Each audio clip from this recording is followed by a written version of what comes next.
नमस्कार, आप देख रहे हैं खबर प्याली। मैं हूं श्रुति श्रीवास्तव। नंद किशोर, मनमोहना, कृष्ण, नंद गोपाल, अनेकों लीलाएं हैं जिनकी और अनेकों नाम हैं जिनके। आप सभी को कृष्ण जन्माष्टमी की शुभ अवसर पर खबर प्याली की तरफ से हार्दिक शुभकामनाएं। आज मैं आपको एक ऐसे रहस्य बताने जा रही हूं जिनके बारे में आप सबको नहीं पता होगा, जिनके बारे में आज तक साइंस भी नहीं प्रूव कर पाया है कि वो सच है या फिर झूठ। तो इसीलिए पूरा वीडियो देखिए और चैनल को सब्सक्राइब जरूर करिए। कान्हा का जीवन अलौकिक है, अद्भुत है। द्वापर उनकी लीला का गवाह बना, पर क्या कलयुग में भी कान्हा वही उन्हीं गलियों में, उन्हीं वनों में गोपियों के साथ रास रचाते हैं? क्या कलयुग में भी कान्हा का रोज यहाँ आना जाना है, जिसके सबूत भी हैं, निशान भी हैं, पर देखने वाला देख नहीं पाया, बताने वाला बता नहीं पाया। विज्ञान के पास इन बातों का जवाब नहीं, जो केवल और केवल एक रहस्य है। आज भी हम आपको बताने जा रहे हैं कहानी निधिवन। अच्छा होती है कि हम कहीं क्वेरी है कि नहीं, सच्चाई है कि नहीं, जैसा आपने कहा हकीकत है कि नहीं, तो आधी हकीकत नहीं पूरी हकीकत है। इसके लिए वहां रुकते हैं वो लोग, और सुबह जब वो लोग मिलते हैं तो अनकॉन्शियस होते हैं, बेहोश, एकदम बेहोश होते हैं, कुछ देख नहीं पा रहे हैं, एक तरफ देख रहे हैं, मुस्कुरा रहे हैं। लोग पूछते हैं, कुछ बोल नहीं पाते हैं, और विदिन ज्यादा से ज्यादा 2 दिन के अंदर कुछ कहे बिना मुस्कुराते मुस्कुराते वो प्राण छोड़ देते हैं। धार्मिक नगरी वृंदावन में निधिवन अत्यंत पवित्र रहस्यमय धार्मिक स्थान है। मान्यता है कि निधिवन में भगवान श्री कृष्ण और श्री राधा आज भी अर्धरात्रि के बाद रास रचाते हैं। रास के बाद निधिवन परिसर में रंग महल में शयन करते हैं। रंग महल में आज भी प्रसाद माखन मिश्री हर रोज रखा जाता है। कहा जाता है यहाँ रात में आंखें खोलना मना है, क्योंकि रात में यहाँ के एक खास इलाके में जो कुछ होता है उसे देखने की इजाजत किसी को नहीं। ये सिलसिला सदियों पुराना है, मगर रात के इस राज का गवाह आज तक कोई नहीं बन पाया। ऐसा नहीं कि लोगों ने पता करने की कोशिश नहीं की, पर ये राज जिसने भी जाना वो इसकी हकीकत दूसरों को बताने के लिए जिंदा ही नहीं रहा।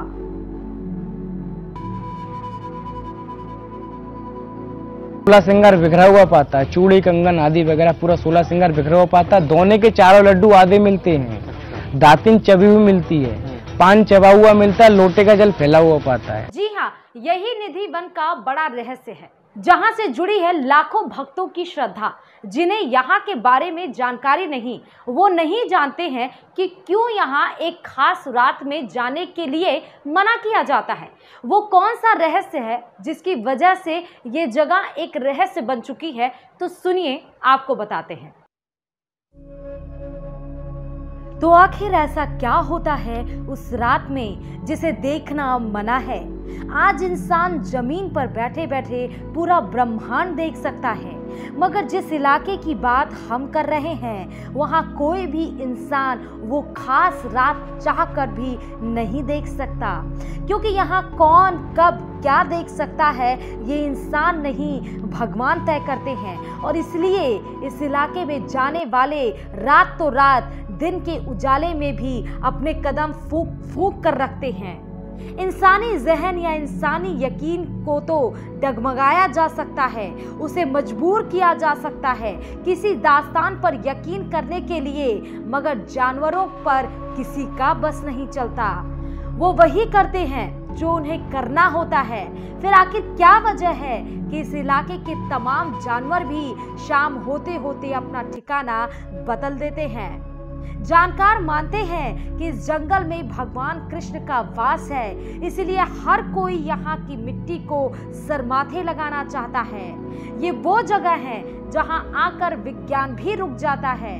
बचती है तो सिर्फ भक्ति और श्रद्धा, जिसमें सरोबार होकर कान्हा के भक्त हो जाना चाहते हैं। निधिवन के नाम से पहचाने जाने वाली इस जगह को लेकर कई ऐसी मान्यताएं हैं जिन पर विश्वास करना कठिन है, पर उन्हें कोई नकार भी नहीं पाया। निधिवन की मान्यताओं और उससे जुड़ी रोचक कहानियों के बारे में जानकर आप भी हैरान रह जाएंगे। निधि वन में मौजूद पंडित और महंत बताते हैं कि हर रात भगवान श्री कृष्ण के कक्ष में उनका बिस्तर सजाया जाता है, दातून और पानी का लोटा रखा जाता है। जब सुबह मंगला आरती के लिए पंडित उस कक्ष को खोलते हैं तो लोटे का पानी खाली, दातून गीली, पान खाया हुआ और कमरे का सामान बिखरा हुआ मिलता है।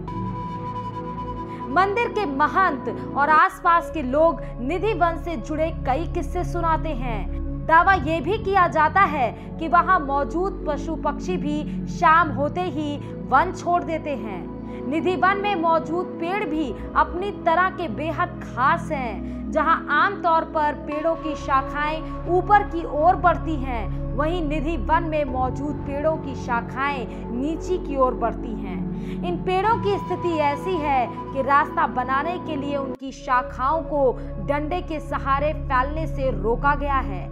ऐसी मान्यता है कि जो रात में होने वाले भगवान श्री कृष्ण और राधा के रास को देख लेता है, वो पागल या अंधा हो जाता है। इसी कारण निधि वन के आसपास मौजूद घरों में लोगों ने उस तरफ खिड़कियां नहीं लगाई हैं। कई लोगों ने अपनी खिड़कियों को ईंटों से बंद कर दिया है। आसपास रहने वाले लोगों के मुताबिक शाम 7 बजे के बाद कोई इस वन की तरफ नहीं देखता। निधि वन में ही ठाकुर बिहारी जी महाराज का दर्शन स्थल है। मान्यता है कि संगीत सम्राट और ध्रुपद के जनक स्वामी हरिदास भजन गाया करते थे। माना जाता है कि बाके बिहारी जी ने उनकी भक्ति संगीत से प्रसन्न होकर एक सपना दिया। सपने में कहा, मैं तुम्हारी साधना स्थल में ही विशाखा कुंड के पास जमीन में छिपा हूँ। सपने के बाद हरिदास जी ने अपने शिष्यों की मदद से बिहारी जी को निकलवाया और मंदिर की स्थापना की थी। रात के 8 बजने के बाद पशु पक्षी परिसर में दिन भर दिखाई देने वाले बंदर, भक्त, पुजारी सभी यहाँ से चले जाते हैं और परिसर के मुख्य द्वार पर ताला लगा दिया जाता है। लोगों का कहना है कि यहाँ जो भी रात को रुक जाता है वह सांसारिक बंधन से मुक्त हो जाता है और जो मुक्त हो गए हैं उनकी समाधियां परिसर में ही बनी हुई हैं। यहाँ के गाइड बताते हैं कि निधि वन में जो 16,000 आपस में गुत्थे हुए वृक्ष यहाँ हैं, वही रात में कृष्ण की रानियां बनकर उनके साथ रास रचाते हैं। रास के बाद श्री राधा और श्री कृष्ण परिसर के ही रंग महल में विश्राम करते हैं। सुबह 5:30 बजे रंग महल का पट खुलने पर उनके लिए रखी दातून गीली मिलती है और सामान बिखरा हुआ मिलता है, जैसे कि रात को कोई पलंग पर विश्राम करके गया हो। यहाँ आने, यहाँ के रहस्य को जानने की बहुत कोशिश हुई, पर हर बार एक ही नतीजा, रात में रुकने वाला या तो जीवित नहीं बचा या तो बताने लायक नहीं रहा। निधि वन का रहस्य बहुत गहरा है। सच्चाई जो भी हो, आस्था के रंग यहाँ बहुत गाढ़े हैं। कान्हा के निशान तो मथुरा वृंदावन में हर कहीं पर है, पर यहाँ की छाप अलग है।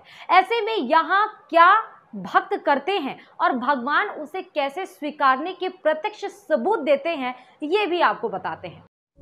यहाँ शाम 7 बजे की आरती का घंटा बजते ही आपस के घरों की खिड़कियां बंद हो जाती हैं और पूरा इलाका वीरान हो जाता है। निधि वन के अंदर एक रंग महल है। इस रंग महल में रोजाना राधा और कृष्ण के लिए चंदन की पलंग को शाम 7 बजे के पहले पूरी तरह सजा दिया जाता है। पलंग के ही बगल में एक लोटा पानी, राधा जी के श्रृंगार का सामान और दातून संग मीठा पान रख दिया जाता है। मान्यता है कि रास के बाद भगवान यहाँ शयन करते हैं। रंग महल का दरवाजा सुबह 5 बजे खोला जाता है। उस समय ऐसा दृश्य देखने को मिलता है जो सभी को हैरान कर देता है। बिस्तर अस्त व्यस्त मिलता है, लोटे का पानी खाली होता है, दातून कुची हुई नजर आती है और पान खाया हुआ मिलता है, वह सिंदूर बिखरा हुआ मिलता है। रंग महल में आज भी प्रसाद में माखन मिश्री ही रखा जाता है। सुबह भक्त केवल श्रृंगार का सामान ही यहाँ चढ़ाते हैं और प्रसाद के रूप में भी उन्हें श्रृंगार का सामान ही मिलता है। कहा जाता है कि जो भी भक्त दिन में यहाँ घूमने आते हैं वे इन वृक्षों की पत्तियों को अपने साथ नहीं ले जा सकते। जो भी इसे अपने साथ ले जाता है उसका कुछ ना कुछ अहित जरूर होता है, इसलिए लोग इसे साथ ले जाने से परहेज करते हैं। वृंदावन के स्थानीय पुजारियों का कहना है कि इस वन वाटिका में कोई भी भगवान की रासलीला नहीं देख सकता। जिसने भी कोशिश की वो 24 घंटे से ज्यादा जिंदा नहीं रह पाया। ऐसा कहा जाता है कि दर्शन की कोशिश करने वाले को भगवान तो दिख जाते हैं, लेकिन वो उनकी अपार ऊर्जा को देखकर सहन नहीं कर पाता।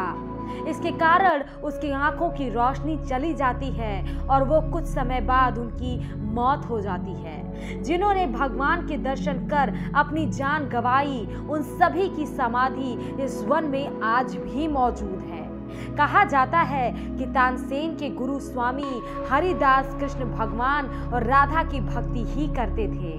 15वीं सदी में वे यहीं रहकर भगवान की आराधना किया करते थे। उस समय वे भगवान कृष्ण के साथ गोपियों की अलौकिक रास को वह अपनी आंखों से देख पाते थे।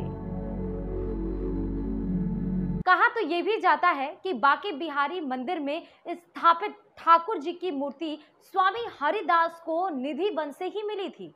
उनकी भक्ति से प्रसन्न होकर भगवान ने वो मूर्ति दी थी। इस मूर्ति का स्वामी हरिदास ने काफी समय तक निधि वन में ही रहकर पूजन किया। बाद में मंदिर का निर्माण कराकर उसे स्थापित कर दिया। निधि वन का सच आज भी विज्ञान की बड़ी पहेली है। ये पहेली कभी सुलझेगी या फिर नहीं, ये तो वक्त बताएगा। लेकिन आज के लिए इतना ही। जाते जाते एक बार फिर खबर प्याली की ओर से जन्माष्टमी की शुभ अवसर पर आप सभी को हार्दिक शुभकामनाएं। चैनल को सब्सक्राइब करिए, अपने पूरे परिवार के साथ इस वीडियो को जरूर देखिए। नमस्कार।